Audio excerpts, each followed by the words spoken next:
안녕하세요. 아스트로줌입니다. 천체 관련 얘기로 찾아온 것이 오래간만이네요. 요즘 여러 번 전화 문의를 받았는데 서쪽 하늘에 보이는 밝은 별이 무엇이냐는 것이었지요.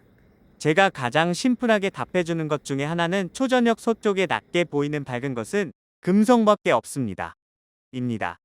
그리고 덧붙여서 새벽에 동쪽 하늘에 낮게 보이는 밝은 별이 있다면 그것도 금성이고요. 라고 알려주는데 거의 90% 이상 맞는 얘기입니다. 지금 보고 있는 영상은 제가 강아지와 저녁에 산책 나가서 스마트폰으로 촬영한 금성의 모습입니다. 스마트폰으로도 촬영될 정도로 아주 밝게 보이지요.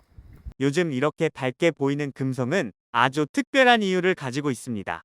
지금부터 그 이유를 알려드리겠습니다. 오늘 2026년 8월 11일 기준으로 보면 금성은 동방 최대 이각 그레이티스트 이스턴 일랑게이션을 바로 앞두고 있습니다. 오늘의 금성 동방이각은 약 45도이고 동방 최대 이각이 발생하는 날은 2026년 8월 15일이며 이때 최대 이각은 약 45.9도입니다. 즉 오늘 금성은 태양에서 동쪽으로 약 45도 떨어져 있으며 해가 진 후 서쪽 하늘에서 매우 잘 보이는 위치입니다. 참고로 금성의 동방 최대 이각은 보통 45에서 47도 정도인데 지구와 금성의 궤도가 완전한 원이 아니기 때문에 매번 조금씩 달라집니다. 따라서 8월 15일에 45.9도가 이번 금성의 동방 최대 이각 갑입니다. 금성의 지구와 태양 사이에 각이 최대로 벌어진 이 순간은 금성이 반달처럼 관측됩니다. 이런 금성을 천체망원경에 동영상 카메라를 연결해서 고배율로 촬영해 보겠습니다. 금성을 촬영하는 영상은 설명란에 링크를 남겨놓을 테니 찾아보시고요. 여러 차례 언급한 적이 있지만 행성 중 가장 매력없는 모습을 보여주는 것이 바로 금성입니다. 금성은 별이 아닌 태양 주위를 돌고 있는 행성인데 외계에서 보면 지구와 금성은 쌍둥이처럼 보일 것입니다. 금성의 특징에 대해서 좀 더 알아볼까요?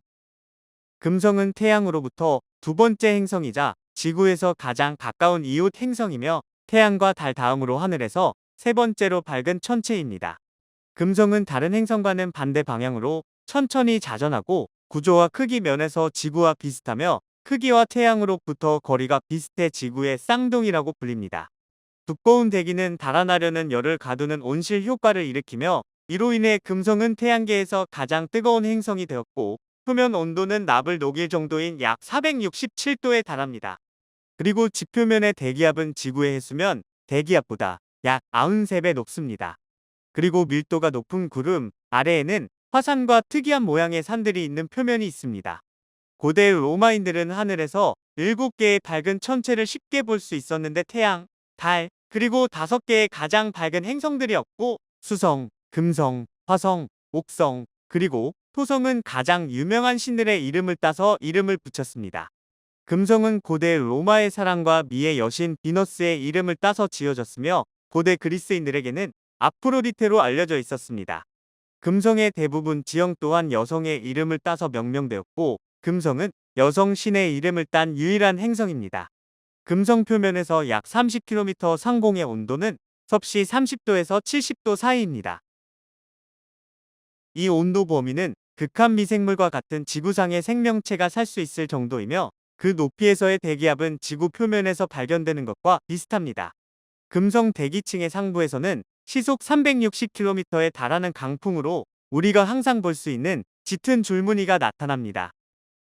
과학자들은 허리케인급 강풍 속에서도 이 줄무늬들이 왜 지금까지 유지되는지 설명하지 못하고 있고 금성의 대기는 자외선을 흡수하는 특이한 습성도 가지고 있습니다. 가장 유력한 설명은 미세한 입자, 얼음 결정 또는 염화철이라는 화학 물질 때문이라는 것입니다. 가능성이 아주 낮지만 우주생물학을 연구하는 과학자들이 고려하는 생명 존재의 가능성은 금성의 줄무늬들이 금성만의 독특한 미생물 생명체로 이루어져 있을 수 있다는 것입니다. 우주생물학자들은 금성 대기에서 존재하는 것으로 알려진 황원자의 고리 모양 결합이 미생물들에게 황산으로부터 보호해줄 일종의 코팅 역할을 할 수 있다고 언급합니다. 이런 화학적 코팅막은 해로운 자외선을 흡수해 가시광선으로 다시 방출하기도 합니다. 실제로 러시아의 베네라 탐사선들은 금성 하층 대기에서 길이 약 1마이크론, 즉 지구의 박테리아와 거의 같은 크기의 입자들을 감지했습니다. 이러한 발견들 중 어느 것도 금성의 구름에 생명이 존재한다는 설득력 있는 증거를 제공하지 않지만, 말라 사라진 바다, 격렬한 화산 활동이 일어나는 표면, 그리고 해석이 불가능한 역사를 비롯해 제기되는 여러 의문들은 우리의 변덕스러운 자매 행성을 탐사해야 할 충분한 이유를 제시합니다. 아마도 이런 금성이 우리에게 가르쳐 줄 수 있는 것이 많이 있는 것 같습니다.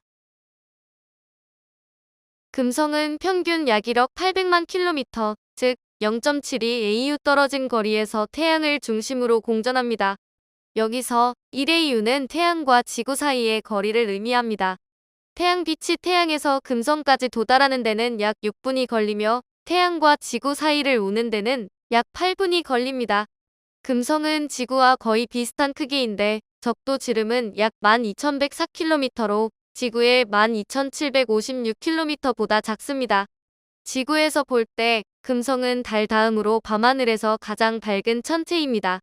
그래서 고대인들은 금성을 매우 중요하게 여겼으며 심지어 그것이 두 개의 천체, 즉 아침별과 저녁별이라고 생각하기도 했습니다. 여기서 지구가 금성을 바라보는 시점이 달라지는데 금성의 크기와 모양에 대한 여러 가지 현상이 나타납니다. 금성의 궤도가 지구보다 태양에 더 가까워서 우리 시점에서 보면 두 천체는 서로 멀리 떨어지지 않습니다. 고대 이집트인과 그리스인들은 금성을 두 가지 모습으로 보았는데 하나는 아침에 보이는 모습으로 또 하나는 저녁에 금성으로 보았습니다. 금성이 지구에 가장 가까울 때는 약 3,800만 킬로미터 떨어져 있고 대부분의 기간에는 두 행성이 더 멀리 떨어져 있으며 금성과 지구 사이의 최대 거리는 약 2억 6,100만 킬로미터입니다. 그리고 공전 궤도와 공전 주기를 고려하면 가장 안쪽에 있는 행성인 수성은 실제로 금성보다 지구에 더 가까이 머무는 시간이 더 깁니다. 따라서 금성이 지구에 가장 가까운 행성이다라는 말이 틀릴 수도 있다는 뜻입니다. 오랜 시간 지구와 금성, 지구와 수성 간의 거리를 계산한다면 수성이 금성보다 더 가까운 거리에 있다는 뜻입니다. 참 재밌네요. 금성의 모습을 쌍안경이나 망원경으로 여러 달을 관찰해보면 금성도 달처럼 보름달, 반달, 금음달 등 여러 위상이 있다는 것을 알게 될 것입니다. 하지만 완전한 주기, 즉 한 바퀴를 도는 데는 584일이 걸리는데 우리 달은 단 한 달밖에 걸리지 않습니다. 그리고 금성에 보이는 모습, 갈릴레오가 자신의 망원경으로 처음 관찰한 금성의 위상들로 태양계가 코페르니쿠스의 태양 중심설임을 입증하는 핵심 과학적 증거를 제공했습니다. 금성에서 하루를 보내는 것은 상당히 혼란스러운 경험이 될 것입니다. 물론 우주선이나 우주복이 극심한 열기와 압박으로부터 당신을 보호할 수 있다면 말이죠. 우선 당신의 하루는 지구 시간으로 243일에 달하는데 이는 금성의 1년보다도 길며 금성의 1년은 겨우 225일입니다. 또 다른 이유는 이 행성이 매우 느리게 자전하기 때문에 해가 뜨고 지는데 지구 시간으로 117일이 걸리기 때문입니다. 참고로 금성은 지구와 반대로 자전하기 때문에 태양은 서쪽에서 떠서 동쪽으로 지게 됩니다. 기다리는 동안에도 끝없이 이어지는 더위에서 계절적인 완화를 기대하지 마세요. 지구는 자전축이 약 23도 기울어져 있어서 여름에는 지구의 우리 쪽 반구가 태양 빛을 더 직접적으로 받게 되는데 이것이 바로 그 기울기 때문입니다. 겨울에는 기울어진 각도 때문에 햇빛이 덜 직접적이라는 뜻입니다. 금성은 그렇지 않습니다. 아주 약한 기울기인 3도에 불과해 뚜렷한 계절 변화를 만들기에는 너무 작습니다. 별들 사이에서 생명을 찾는 과학자들에게 던져지는 중요한 질문입니다. 생명체가 살 수 있는 행성은 어떻게 시작될까요? 초기 금성과 지구가 매우 비슷하면서도 전혀 다른 운명을 겪은 점은 행성 형성을 연구하는 과학자들에게 일종의 시험 사례를 제공합니다. 비슷한 크기와 비슷한 내부 구조를 지니고 있으며 둘 다 젊은 시절에는 바다를 품고 있었습니다. 하지만 그중 하나는 지금 불바다 같은 행성이 되었고 다른 하나는 풍부한 생명이 존재하는 유일한 알려진 행성입니다. 이 행성들이 거의 정반대의 궤도를 갖게 만든 요인들은 아마도 이들이 태어난 가스와 먼지의 소용돌이치는 원반에서 시작되었을 것입니다. 어쩌면 46억 년 전 태양 주위를 돌던 그 원반은 물질을 뭉치고 식으면서 오늘날 우리가 아는 행성들로 자리 잡았을지도 모릅니다. 금성의 형성 역사를 더 잘 알게 되면 지구와 다른 별 주위의 암석형 행성들을 더 잘 이해하는 데 도움이 될 수 있습니다. 만약 금성과 지구를 극을 기준으로 반으로 나누어 나란히 놓을 수 있다면 두 행성은 놀라울 정도로 비슷하게 보일 것입니다. 각 행성은 뜨거운 암석, 멘틀로 둘러싸인 철 핵을 가지고 있으며 가장 얇은 외피는 암석으로 이루어진 바깥 지각을 형성합니다. 두 행성 모두에서 이 얇은 막은 형태를 바꾸고 때로는 지하 깊은 곳의 열과 압력의 변화에 반응해 화산으로 분출하기도 합니다. 지구에서는 수천, 수백만 년에 걸쳐 대륙이 천천히 움직이면서 지표면이 재형성되는데 이를 판구조 운동이라고 합니다.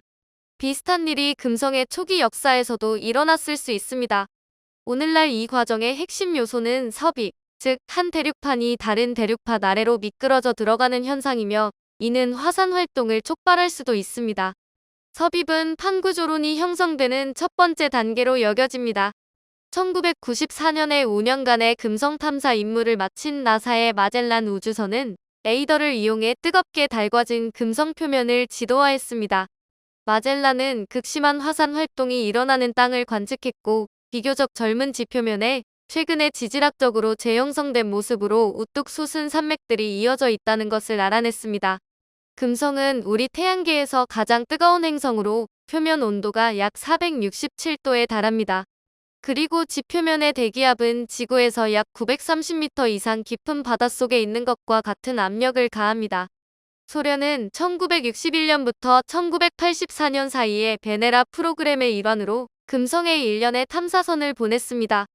여기서 베네라는 러시아어로 금성을 뜻하는데요. 10개의 탐사선이 표면에 도달했고 몇몇은 착륙 후 잠시 작동했습니다. 가장 오래 버틴 탐사선은 2시간 동안 버텼고 가장 짧게 버틴 것은 23분 동안이었습니다. 착륙선이 망가지기 전에 찍은 사진들은 황량하고 어둡고 바위투성이인 지형과 황색 계열의 뿌연한 하늘을 보여줍니다.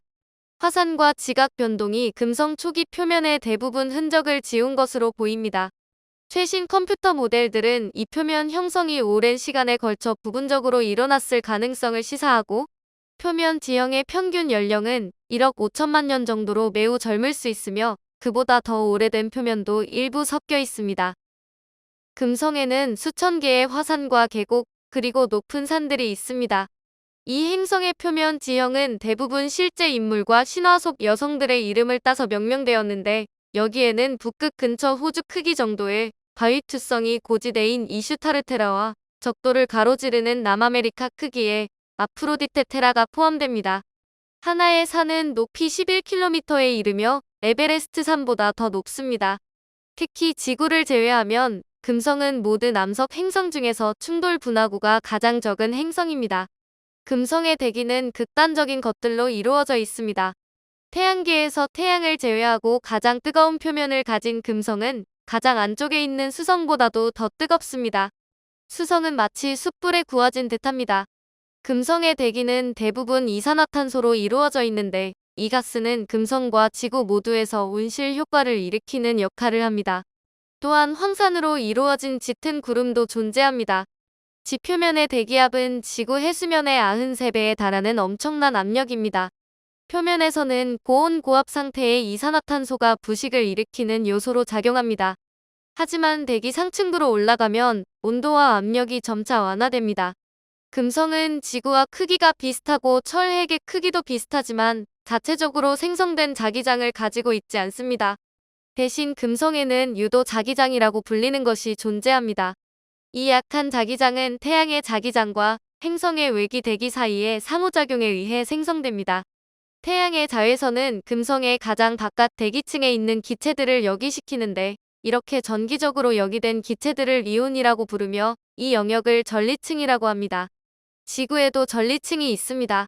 태양풍은 시속 수백만 킬로미터에 달하는 전기적으로 대전된 입자들이 태양에서 끊임없이 흘러나오는 강풍으로 태양의 자기장을 함께 실어 나릅니다.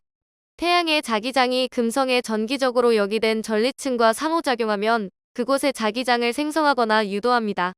이 유도된 자기장은 금성을 감싸며 태양풍이 금성 주변을 지나 태양계 밖으로 불어나갈 때 길게 뻗은 물방울 모양이나 혜성의 꼬리 모양을 띱니다. 오늘 금성에 대해서 자세히 알아봤습니다. 8월 15일 금성 최대의 각이니 놓치지 말고 관측해보세요. 감사합니다.